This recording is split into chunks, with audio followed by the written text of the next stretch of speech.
So మనకి last class లో అసలు స్టోరేజ్ గురించి మనం ప్రాపర్ గా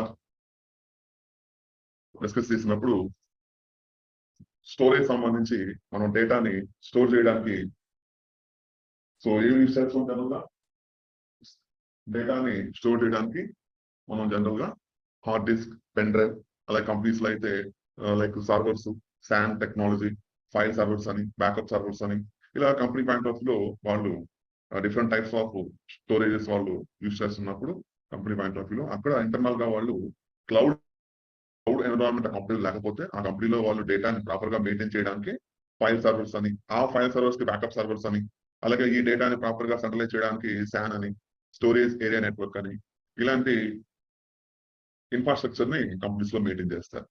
అయితే ఒక హ్యూజ్ వాల్యూమ్ ఆఫ్ డేటాని కంపెనీస్ స్టోర్ చేసుకోవాలంటే it's most expensive because of they will invest huge money. So company point of లో ఆ ఇన్ఫ్రాస్ట్రక్చర్ ని మెయింటైన్ చేయడానికి they need a storage administrators. అంటే సపరేట్ గా దీనికి ఒక టీం ఉంటుంది, they are called storage administrators. So అయితే ఇక్కడ మనం ఈ డేటాని స్టోర్ చేయడానికి మీరు ఏ టెక్నాలజీ తీసుకున్నా అందులో ఒక హార్డ్ డిస్క్ అనేది ఒక పార్ట్ గా ఉంటుంది. అందులో మీరు చూసినట్లయితే IDE hard disk, SATA hard disk, KC hard disk and SSD. Latest గా మనం యూజ్ చేస్తుంది SSD, solid state drive up. So ఇక్కడ డిఫరెంట్ టైప్స్ ఆఫ్ హార్డ్ డిస్క్లు మనకి చూడొచ్చు. ఇందులో లేటెస్ట్ వన్ వచ్చి ఎస్ఎస్టి. పెర్ఫార్మెన్స్ అనేది కంపేర్ చేసుకుంటే ఐడి హార్డ్ డిస్క్ కన్నా టాటా హార్డ్ డిస్క్ కన్నా కేసీ హార్డ్ డిస్క్ కన్నా దీని పెర్ఫార్మెన్స్ అంటే రీడ్ రైట్ పెర్ఫార్మెన్స్ కావచ్చు, input output operation per second ఎన్ని ఆపరేషన్స్ ఆ హార్డ్ డిస్క్ లో జరుగుతాయి అనేది కావచ్చు, కంపేర్ చేసుకుంటే మిగతా హార్డ్ డిస్క్ తో ఎస్ఎస్డి అనేది మనకి చాలా అడ్వాన్స్ అనమాట ఇప్పుడున్న వాటిలో. అందుకని క్లౌడ్ లో కూడా ప్రజెంట్ ఏడబ్ల్యూఎస్ క్లౌడ్ ఎన్విరాన్మెంట్ లో ఇవి ఏవైతే ఇన్స్టెంట్స్ మీరు ల్యాండ్ చేస్తున్నారో ఇన్స్టెంట్ వాల్యూమ్ టైం సెలెక్ట్ చేసుకున్నప్పుడు అక్కడ ఎస్ఎస్డి అని ఆ హార్డ్ డిస్క్ నే మీకు చూపిస్తుంది. ఎప్పుడన్నా ఇన్స్టెంట్ ల్యాండ్ చేసిన మీరు చూస్తే ఇమేజ్ సెలెక్ట్ చేసుకోగానే పక్కన ఎస్ఎస్డి అని ఉంటుంది. చూడండి ఒకసారి ఇన్స్టెంట్ ల్యాండ్ చేసినప్పుడు ఇమేజ్ సెలెక్ట్ చేసుకున్న తర్వాత కింద మీరు చెక్ చేసుకుంటే ఆ ఓఎస్ నేమ్ పక్కనే ఎస్ఎస్డి వాల్యూమ్ అని ఉంటుంది. కాబట్టి మనం క్లౌడ్ ఎన్విరాన్మెంట్ లో కూడా ప్రజెంట్ ఎస్ఎస్డి హార్డ్ డిస్క్ నే వాడతాం. అయితే దీనిలో మనం ఇప్పుడు క్లౌడ్ ఎన్విరాన్మెంట్ పాయింట్ ఆఫ్ లో స్టోరేజ్ గురించి మాట్లాడతాం. మరి క్లౌడ్ ఎన్విరాన్మెంట్ లో మనం ఒక నెట్వర్క్ క్రియేట్ చేసుకుని ఒక సర్వర్స్ ని క్రియేట్ చేసుకుని ఆ నెట్వర్క్ లో రన్ చేస్తున్నప్పుడు ఆ సర్వర్స్ లో అప్లికేషన్స్ ఉంటాయి, వెబ్సైట్స్ ఉంటాయి, డేటాబేస్ ఉంటుంది. సో ఇప్పుడు ఆ సర్వర్స్ లో ఉన్న అప్లికేషన్స్ కావచ్చు, వెబ్సైట్స్ కావచ్చు, ఇవన్నీ మనకి డైరెక్ట్ గా యాక్సెస్ చేస్తామా అంటే త్రూ వెబ్సైట్ ద్వారా మనం యాక్సెస్ చేస్తాం. మన అప్లికేషన్ సర్వర్ లో ఉంటే దాని వరల్డ్ లో ఉన్న ప్రతి ఒక్కరు లేదా మీ కంపెనీలో ఉన్న ప్రతి పర్సన్ దాన్ని యాక్సెస్ చేయాలంటే వీడే వన్ వెబ్ సంబంధించిన సర్వీస్ మనకు కావాలి. కాబట్టి ఈరోజు మీరు మీ మొబైల్లో కావచ్చు, మీ ల్యాప్టాప్ లో కావచ్చు, ఏదన్నా ఒక బస్ టికెట్ బుక్ చేయాలన్నా, లేకపోతే ఐఆర్సిటీ రైల్ టికెట్ బుక్ చేయాలన్నా, ఫ్లైట్ టికెట్ బుక్ చేయాలన్నా, ఏదైనా ఒక ఐటమ్ మీరు బై చేయాలన్నా యూ కెన్ యూస్ వెబ్సైట్స్. ఇవన్నీ కూడా బ్యాక్ ఎండ్ లో సమ్ అప్లికేషన్స్ రన్ అవుతుంటాయి, వాటి బ్యాక్ ఎండ్ లో డేటాబేస్ ఉంటుంది. సో డేటాబేస్ లోనే కదా డేటా మొత్తం ప్రాపర్ గా స్టోర్ అయ్యేది. ఆ డేటా మోస్ట్ ఇంపార్టెంట్. మీరు ఒక ఆర్డర్ పెట్టారంటే మీరు డీటెయిల్స్ అన్ని ఇస్తారు కదా, మీ అడ్రస్, మీకు కావాల్సిన ఐటమ్, మీరు బై చేసినప్పుడు మీరు పేమెంట్ చేస్తారు కదా, ఈ డీటెయిల్స్ అన్ని కూడా ప్రాపర్ గా ఏమవుతాయండి, స్టోర్ అవుతాయి ఇక్కడ డేటాబేస్ లో స్టోర్ అవుతాయి. సో ఇలా డేటాని మనం స్టోర్ చేసుకోవడానికి లేదా ఒక ప్రాజెక్ట్ మనం డెవలప్ చేస్తున్నాం, ఆ ప్రాజెక్ట్ లో మనకు కావాల్సిన డిఫరెంట్ టైప్స్ ఆఫ్ టూల్స్ ఉన్నాయి, మనకు కావాల్సిన డిఫరెంట్ టైప్స్ ఆఫ్ డాక్యుమెంట్స్ ఉన్నాయి. మరి అన్ని కూడా ప్రాపర్ గా మనం మెయింటైన్ చేసుకోవాలంటే క్లౌడ్ ఎన్విరాన్మెంట్ లో మనకి ద బెస్ట్ వే ఏంటంటే స్టోరేజ్ సర్వీస్. అందుకనే మన క్లౌడ్ లో software as a service, platform as a service, infrastructure as a service తో పాటు క్లౌడ్ స్టోరేజ్ అనేది కూడా ప్రొవైడ్ చేస్తున్నాడు. కాబట్టి సాస్ పాస్ ఐఏఎస్ కిందకైతే ఇది రాదు, ఇది సపరేట్ అనమాట. స్టోరేజ్ యాజ్ ఎ సర్వీస్ ఇది చెప్పాలంటే ఇది క్లౌడ్ ఎన్విరాన్మెంట్ లో డేటాని స్టోర్ చేయడానికి మనం యూజ్ చేసే ఒక ప్లాట్ఫామ్ అనమాట. సో దీన్ని సింపుల్ స్టోరేజ్ సర్వీస్ అని పిలుస్తాం. యాక్చువల్ గా AWS వాడు 2006 లో ఈ క్లౌడ్ ప్లాట్ఫామ్ తీసుకొచ్చినప్పుడు వీడు ఫస్ట్ ల్యాండ్ చేసింది స్టోరేజ్.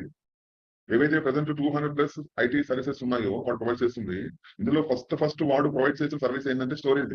ఒక కంపెనీ డేటాని స్టోర్ చేసుకోవడం అనేది ఒక ప్రైమరీ రోల్ అనమాట. Because of it is very important and sensitive data company point of వ్యూలో. ఆ డేటా ఒక ఎగ్జాంపుల్, మీరు ఒక బ్యాంక్ లోకి వెళ్ళి మీ అకౌంట్స్ క్రియేట్ చేసుకుంటే బ్యాంక్ లో మీ డేటా మొత్తం వాడు బ్యాంక్ అకౌంట్ లో మెయింటైన్ చేస్తుంటారు సర్వర్స్ లో. అది ఆ డేటాని హ్యాకర్స్ హ్యాక్ చేస్తే ఏమవుతుంది, మీ ఇన్ఫర్మేషన్ మొత్తం వాడికి వెళ్ళిపోతుంది, మీ కార్డ్ డీటెయిల్స్ అన్ని వాడికి వెళ్ళిపోతాయి. మరి ఆ డేటాని చాలా సెక్యూర్ గా మనం మెయింటైన్ చేయాలి కదా. ఇప్పుడు ఆధార్ కార్డ్స్ ఉన్నాయి, ఇండియాలో దగ్గర 130 crore పీపుల్ ఉన్నారు, వీళ్ళందరికీ ఆధార్ కార్డ్స్ వీళ్ళ డేటా మొత్తం సర్వర్ లో ఉంది. ఆ సర్వర్ లో ఉన్న డేటా అనేది ఎవరైనా హ్యాకర్ హ్యాక్ చేస్తే ఏమవుతుంది, if there is no security that server. ఇప్పుడు ఎగ్జాంపుల్ ఏపీలో చూస్తే సమ్ ఇష్యూ ఉంది, వాలంటీర్స్ డేటా మొత్తం కలెక్ట్ చేస్తున్నారు, డేటా మొత్తం హైదరాబాద్ లో ప్లేస్ లో స్టోర్ అవుతుందని అంటే గ్యారంటీగా వాళ్ళు ఏంటంటే తీసుకెళ్ళి ఒక ఫైల్స్ కింద మెయింటైన్ చేయొద్దు, మెయింటైన్ ఇన్ సర్వర్స్. ఇదే ఇష్యూ మనకి లాస్ట్ ఎలక్షన్స్ లో కూడా వచ్చింది. టీడీపీ గవర్నమెంట్ ఉన్నప్పుడు కూడా వాళ్ళు హైదరాబాద్ లో కంపెనీలో డేటా మొత్తం స్టోర్ చేస్తున్నారని. సో డేటా మొత్తాన్ని ప్రాపర్ గా ఒక సెన్సిటివ్ డేటా ఇది. ఆ డేటా బయటికి వెళ్ళిందంటే మన పర్సనల్ ఇన్ఫర్మేషన్ మొత్తం వెళ్ళిపోయినట్టే. నీకు ఆస్తులు ఉన్నాయి, నీకు ఎన్ని అకౌంట్స్ ఉన్నాయి, అవన్నీ వెళ్ళిపోతాయి ఆల్మోస్ట్ అనమాట. సో అప్లోడ్ ఏమన్నా చేయొచ్చు మనం. కాబట్టి ఈ పాయింట్ ఆఫ్ వ్యూలో మన డేటాని సెక్యూర్ గా మెయింటైన్ చేసుకోవడం చాలా చాలా ఇంపార్టెంట్. సో ఆ పాయింట్ ఆఫ్ వ్యూలో క్లౌడ్ ఎన్విరాన్మెంట్ లో AWS వాడు S3 అని, EBS అని, EFS అని, FSX అని ఇలా 4 టైప్స్ ఆఫ్ సర్వీసెస్ మనం ప్రొవైడ్ చేయడం జరుగుతుంది. సో ఇందులో మనకి S3 సింపుల్ స్టోరేజ్ సర్వీస్ అనేది చాలా మేజర్ కాన్సెప్ట్ అనమాట. ఓకేనా? ఎందుకంటే ఆల్రెడీ మనం EBS మాట్లాడుకున్నాం. EBS అనేది is not independent service, it is dependent service. Because of with help of instant it will work. ఒక ఇన్స్టెంట్ మీరు లాంచ్ చేసినప్పుడు ఆ ఇన్స్టెంట్ కి వాల్యూమ్ యాడ్ చేస్తేనే ఆ వాల్యూమ్ మనం యాక్సెస్ చేయగలుగుతాం, దాంట్లో డేటా మనం యాక్సెస్ చేయగలుగుతాం. But S3 it is independent service, it's not depends any others. So that మనం డైరెక్ట్ గా S3 ఓపెన్ చేసి అక్కడ బకెట్ క్రియేట్ చేసుకుని దాంట్లో డేటాని అప్లోడ్ చేసుకుని మనకు కావాల్సినప్పుడు దాన్ని డౌన్లోడ్ చేసుకోవచ్చు. సో డేటాని స్టోర్ చేయడం, కావాలంటే తిరిగి రీస్టోర్ చేసుకోవడం, ఇలాంటివన్నీ ప్రాపర్ గా మనం S3 సర్వీస్ ద్వారా చేయడం జరుగుతుంది. S3 సర్వీస్ తో డేటాను మాత్రమే స్టోర్ చేస్తాము, ఇంకేమీ స్టోర్ చేయము. చూడండి ఇక్కడ, Amazon Simple Storage Service is an object storage service that offers industry leading scalability, data availability, security, performance. అంటే వాళ్ళు మనకి డేటా అనేది, మన డేటాని వాళ్ళు మనకి 24/7 ఎప్పుడైనా ప్రొవైడ్ చేస్తారు. సో మీరు డేటా ఎంతైనా స్టోర్ చేసుకోవచ్చు, మీ డేటాకి హై లెవెల్ సెక్యూరిటీ ఉంటుంది. సో మీ డేటాని 24/7 ఎప్పుడైనా యాక్సెస్ చేసుకోవచ్చు, చాలా ఫాస్ట్ గా మీ డేటాను అప్లోడ్ చేయొచ్చు, డౌన్లోడ్ చేయొచ్చు. సో మీ డేటాని ప్రాపర్ గా వాళ్ళు ఒక సెక్యూర్లీ వాళ్ళు మెయింటైన్ చేయడం జరుగుతుంది అనమాట వాళ్ళ డేటా సెంటర్స్ లో. అయితే ఇక్కడ మీరు చూసినట్టయితే ఈ S3 సర్వీస్ లో అసలు ఎవరైతే ఈ S3 సర్వీస్ వాడుతున్నారో వాళ్ళని వాడి కస్టమర్స్ అంటారు. మన పాయింట్ ఆఫ్ లో మన క్లయింట్ అనమాట. సో ఈ కస్టమర్స్ ఎలాంటి కస్టమర్స్ దీన్ని యూస్ చేయొచ్చు అంటే ఎనీ టైప్ ఆఫ్, అది స్మాల్ స్కేల్ కావచ్చు, మీడియం స్కేల్ కావచ్చు, MNC కావచ్చు, ఎవరైనా సరే వాళ్ళ డేటాని ఇందులో స్టోర్ చేయొచ్చు. సో స్టోర్ చేసి ఆ డేటాని మనం ప్రొడక్ట్ చేయొచ్చు. ఎనీ అమౌంట్ ఆఫ్ డేటా ఇక్కడ మనం స్టోర్ చేసుకోవచ్చు. అయితే ఇక్కడ దీన్ని ఎక్కడెక్కడ వాడతాం S3 సర్వీస్ అంటే ఇక్కడ చూడొచ్చు. Use cases such as websites, ఏవైతే వెబ్సైట్స్ ఉన్నాయో ఈ వెబ్సైట్స్ ని కూడా మనం S3 లో మనం మెయింటైన్ చేయొచ్చు. అలాగే మొబైల్ అప్లికేషన్స్, ఏవైతే మొబైల్ యాప్స్ ఉన్నాయో అవి కూడా ఇందులో మనం మెయింటైన్ చేయొచ్చు. అలాగే డేటాని బ్యాకప్ చేయొచ్చు, రీస్టోర్ చేయొచ్చు. అలాగే డేటాని RQ ఫార్మాట్ లో మెయింటైన్ చేసుకోవచ్చు. RQ ఫార్మాట్ అంటే ఏంటి? Zip format. మీ దగ్గర ఫోల్డర్ ఉంటుంది, నెంబర్ ఆఫ్ ఫైల్స్ ఉన్నాయి, దాంట్లో డేటా 50 GB ఉంది. మీరు ఇప్పుడు ఆ డేటాని దాని సైజ్ తగ్గించచ్చా? ఒక ఫోల్డర్ లో డేటా ఒక 50 MB ఉంది, అది మీరు తగ్గించచ్చా సైజ్ని? కంప్రెస్ చేయొచ్చా? కంప్రెస్ చేయడానికి సమ్ టూల్స్ ఉంటాయి కదా, ఏంటవి? WinZip అనే టూల్ ఉంది, ఇంకా చాలా టూల్స్ ఉన్నాయి. అందులో మనం వాడేది WinZip, WinRAR వాడతాం. అంటే WinRAR లో మీరు ఆ ఫోల్డర్ ని కన్వర్ట్ చేస్తే ఏమవుతుంది? ఆటోమేటిక్ గా 50 MB ఉంది కాస్త 35 MB 40 MB కొంత తగ్గుతుంది కదా. అంటే మనం ఇలా ఒక డేటా లైవ్ లో ఉన్న డేటాని ఒక టూల్ ద్వారా ఏం చేస్తున్నాం? కంప్రెస్ చేస్తున్నాం. దాన్ని ఇక్కడ RQ ఫార్మాట్ అంటాం. RQ అంటే డేటా కంప్రెస్ అవుతుంది, జిప్ ఫార్మాట్ లో మారిపోతుంది అనమాట.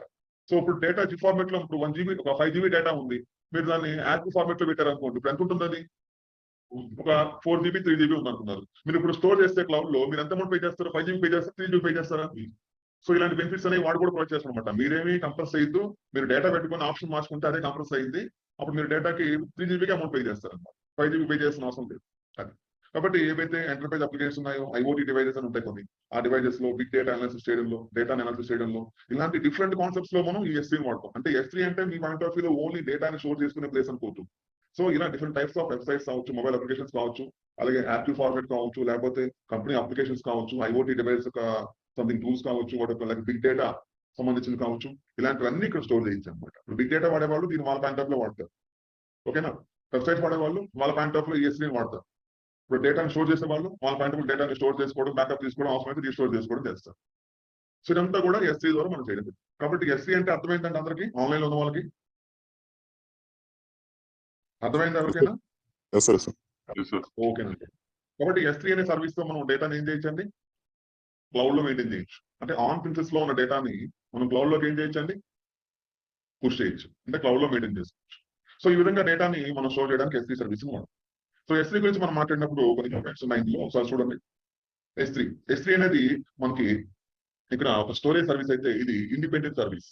సో దీంట్లో మనం బకెట్స్ అనేవి క్రియేట్ చేస్తాం. బకెట్ నథింగ్ బట్ మీరు చెప్పండి గూగుల్ డ్రైవ్ లో ఫోల్డర్ అనుకోండి. అంటే ఇక్కడ బకెట్ అనేది చుట్టూ చెప్పాలంటే నా point of view hardware point of hard disk అనమాట. అంతే కదా, మీ డేటా అంతా స్టోర్ చేస్తున్నారు. డేటాకి స్టోర్ చేస్తాం మనం పెన్ డ్రైవ్ లో కానీ హార్డ్ డిస్క్ స్టోర్ చేస్తాం. సో నా point of view hard disk అది. కాకపోతే అన్లిమిటెడ్ హార్డ్ డిస్క్ అది, ఎందుకంటే మీరు ఎంత డేటా అయినా స్టోర్ చేసుకోవచ్చు.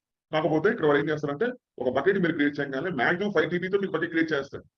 5 GB కన్నా డేటా ఎక్కువ స్టోర్ చేస్తాను అప్పుడు ఏం చేస్తారు? తన సైజ్ ని ఇంక్రీజ్ చేస్తారు, ఆటోమేటిక్ అదే ఇంక్రీజ్ అవుతుంది. బై డిఫాల్ట్ అయితే వాడు మాక్సిమం ఒక 5 GB తో మనకు బకెట్ క్రియేట్ చేస్తారు. ఇంటర్వ్యూ పాయింట్ క్వశ్చన్ ఏంటంటే ఉడితో బకెట్ మాక్సిమం కెపాసిటీ అంటే బకెట్ కెపాసిటీ ఇది నాట్ S3 ఎస్సీ కెపాసిటీ కాదు, బకెట్ కెపాసిటీ అంటే 5 TB.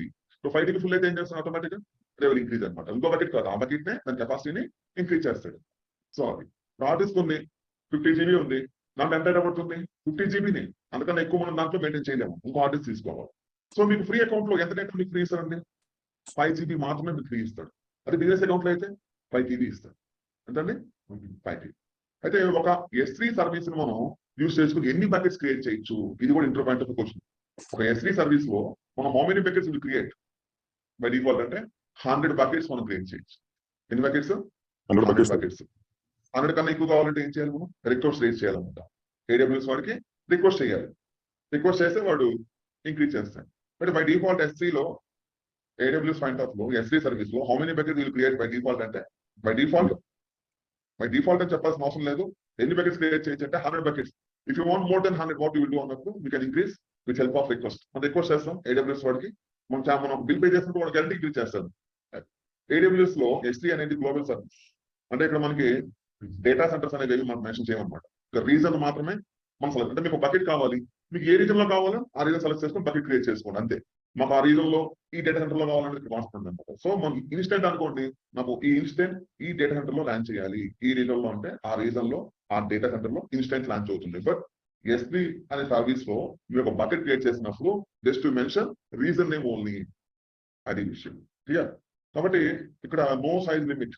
S3 లో డేటా మీరు సైజ్ లిమిట్ ఏమీ లేదు, మీకు ఎంత డేటా అయినా స్టోర్ చేసుకోవచ్చు. బకెట్ అవైలబిలిటీ, ఒక బకెట్ అనేది రీజనల్ బేస్, అంటే మీరు ఏ రీజన్ లో క్రియేట్ చేస్తే ఆ రీజన్ లో ఆ బకెట్ అనేది మీకు క్రియేట్ అవుతుంది అనమాట. Bucket availability is 99.99%. అంటే మీకు ఇయర్ మొత్తం మీద, ఫర్ ఎగ్జాంపుల్ మీ ల్యాప్టాప్ లో డేటా ఉందనుకోండి, ఆ డేటాని నేను ఎప్పుడైనా యాక్సెస్ చేయొచ్చా? ఇప్పుడైనా 24/7 ఎప్పుడైనా యాక్సెస్ చేయొచ్చా? గ్యారంటీగా ల్యాప్టాప్ మీరు ఆపేస్తారు కదా, ఆ టైంలో యాక్సెస్ చేయలేరు కదా. కానీ S3లో మీ బకెట్ అనేది నెట్లో ఎప్పుడు మీకు ఇంటర్నెట్ లో ఎప్పుడు అవైలబుల్ గానే ఉంటుంది. ఎంత పర్సెంట్ అవైలబుల్ గా ఉంటుందండి? 99.99%. అంటే మీరు ఇయర్ మొత్తం మీద ఆ బకెట్ మీకు ఎప్పుడు యాక్సెస్ అవుతూనే ఉంటుంది అన్నమాట. కాబట్టి మామూలుగా కంపెనీస్ లో ఒక సర్వర్ తీసుకుంటే, ఫైల్ సర్వర్ సంవత్సరం మొత్తం మీద అది రన్నింగ్ లోనే ఉండాలి. అది రన్నింగ్ లో లేదంటే ఏమవుతుంది, దాంట్లో డేటా మనం యాక్సెస్ చేయలేము. అయితే గ్యారంటీగా దాన్ని ఆఫ్ చేస్తారు. అంటే ఎప్పుడంటే ఏదైనా సర్వర్ హార్డ్వేర్ ఏమైనా అప్గ్రేడ్ చేయాలన్నా, సర్వర్ లో OS ఏదైనా ప్యాచ్ వర్క్ ఉన్నా, సర్వర్ లైసెన్స్ ఏమైనా రెన్యువల్ చేయాలన్నా ఒక్కోసారి దాన్ని ఆఫ్ చేయడం, రీస్టార్ట్ చేయడం జరుగుతుంది. Compulsory yearly voice server of చేసి దాని ఒక మెయింటెనెన్స్, ఏసీ ఉంటుంది, దాని మెయింటెనెన్స్ ఉంటుంది కదండి, కార్గానే మెయింటెనెన్స్ ఉంటుంది కదా. సో అలాగే ఇక్కడ వాళ్ళు ఒక సర్వర్ ని, ఒక ఫైల్స్ అన్ని స్టోర్ చేసుకుని మెయింటైన్ చేస్తున్నప్పుడు ఇయర్లీ వాళ్ళు 3 to 4 times, ఒక 5 hours 6 hours తర్వాత ఆఫ్ చేస్తారు. ఆ టైంలో మనం డేటాను యాక్సెస్ చేయొచ్చా? అంటే మనం అక్కడ 100% డేటాను యాక్సెస్ చేయగలమా ఇయర్ మొత్తం మీద? ఇక్కడ ఏంటి 99.99%. అంటే ఇయర్ మొత్తం మీద మీకు టోటల్ గా మీరు కౌంట్ చేసుకుంటే ఒక 15 minutes 15 minutes మాత్రం మీకు అవైలబిలిటీ ఉంది. అంటే ఒకేసారి 15 minutes కాదు, ఈ రోజు హాఫ్ సెకండ్, రేపు ఈవినింగ్ ఒక 10 seconds, ఒక 1 month తర్వాత ఒక 5 seconds, అలా మొత్తం మీద ఇయర్ మొత్తం మీద 15 seconds మాత్రం బకెట్ మీకు అవైలబిలిటీ ఉంటుంది. అది మీకు తెలియదు, బకెట్ నాకు అవైలబిలిటీ లేదని మీరు చెప్పలేరు. ఎందుకంటే ఎప్పుడు మీకు బకెట్ ఓపెన్ చేయగా బకెట్ కనిపిస్తుంది, బకెట్ అవైలబిలిటీ ఉంటుంది. సో చాలా రేర్ కేసులో ఫ్రాక్షన్ ఆఫ్ సెకండ్స్ లో మనకి బకెట్ అనేది ఒకసారి అవైలబిలిటీ ఉంటుంది, ఒకసారి మనం రీఫ్రెష్ చేస్తే మళ్ళీ అవైలబిలిటీ ఉంటుంది. అలాగే డేటా అవైలబిలిటీ, బకెట్ లో డేటా స్టోర్ చేస్తున్నాం కదా, దాని అవైలబిలిటీ ఎంత? 99.999 లెవెల్ 9s ఉన్నాయి అందులో చూడండి ఒకసారి. అంటే ఆల్మోస్ట్ 100% డేటా ఎప్పుడు మనకి అవైలబుల్ గా ఉంది. కాబట్టి మీరు మీ ఫోన్ లో డేటా మెయింటైన్ చేసినా కూడా compulsory me phone yearly number of times మీరు స్విచ్ ఆఫ్ చేస్తారు. ఛార్జింగ్ అయిపోతే అదే స్విచ్ ఆఫ్ అయిపోతుంది, అప్పుడు దాంట్లో ఉన్న డేటాని ఎవరు యాక్సెస్ చేయలేదు మళ్ళీ ఆన్ చేస్తేనే. కాబట్టి మనకి డేటా ఎంత అవైలబుల్ గా ఉంటుంది, బకెట్ ఎంత అవైలబుల్ గా ఉంటుందంటే ఎంత అక్యురసీ అనేది కూడా మెయింటైన్ చేస్తారు. కాబట్టి మనం S3 లో డేటాని స్టోర్ చేసుకోవడం బెస్టా, మన కంపెనీ సర్వర్ లో డేటా మెయింటైన్ చేసుకోవడం బెస్టా? సో ఒక బకెట్ నేమ్ మనం ఇచ్చినప్పుడు అంటే అది యూనిక్ నేమ్ అయి ఉండాలి, ఇచ్చిన నేమ్ మళ్ళీ ఇవ్వకూడదు. ఫర్ ఎగ్జాంపుల్ మీరు జీమెయిల్ అకౌంట్ తీసుకోండి, ఆల్రెడీ మీరు ఒక నేమ్ ఇస్తే తీసుకుని ఆల్రెడీ ఇది వేరే వాళ్ళు వాడుతుంటారు, మళ్ళీ కింద ఏం చేస్తుంది, కొన్ని అవైలబుల్ గా చూపిస్తుంది, లేదా మీరే కొత్త కోడ్ క్రియేట్ చేస్తారు అవైలబిలిటీ వచ్చేవారు. ఇక్కడ కూడా బకెట్ అనేది